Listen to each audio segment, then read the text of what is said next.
I think that, as you mentioned, this is a worldwide problem. It's a global problem. And so whether you're working in hospitals in the UK or in the US or in Canada or in Italy, the healthcare professionals are seeing the same type of patients, and they're having to deal with it in the same type of way. They're seeing the same type of shortages. And the people like me on the outside who are not working in healthcare, we're hearing things on the news. A lot of the things are worrying, and it's interesting to get some insight from someone who is there, like I said earlier, on the front line, understanding kind of and seeing exactly what's taking place. For example, over here, we're seeing that there's a huge panic, or it seems to be a huge panic for ventilation systems, and that providing oxygen is something that is like the number one thing to do. What's that been like? Are you experiencing the same thing in the hospitals over there? It's really case by case, and without getting into like the political aspect of it, there's new reports coming out daily by the CDC, which is the Center for Disease Control, and WHO, which is World Health Organization, right?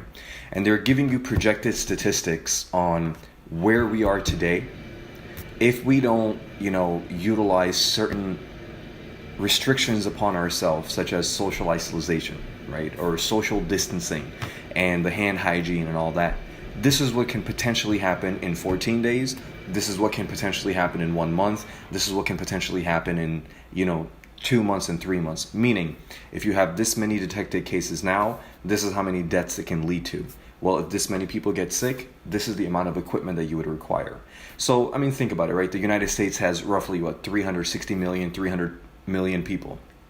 If everybody gets infected and everybody gets sick and everybody requires hospitalization, a healthcare system is not equipped to take care of everyone at the same time. That's just not realistic, right? So what you have to look at it from this standpoint is that the social distancing and the preventative measures that are being placed right now are so crucial to not only survival, but to actually stopping this pandemic. Because you have to control the number of people getting sick. You have to control the number of people getting into the hospital.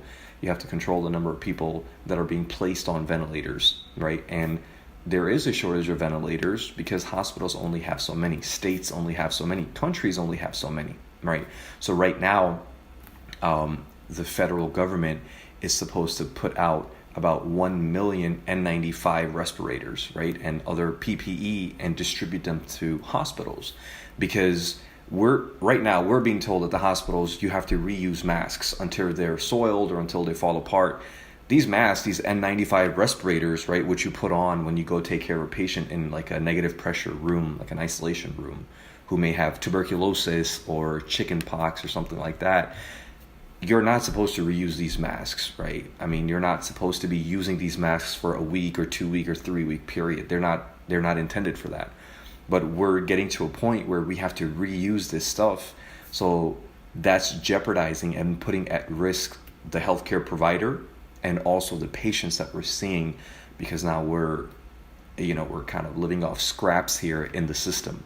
So it is really a domino effect in every single person, whether you're a medical personnel or just an average person sitting at home.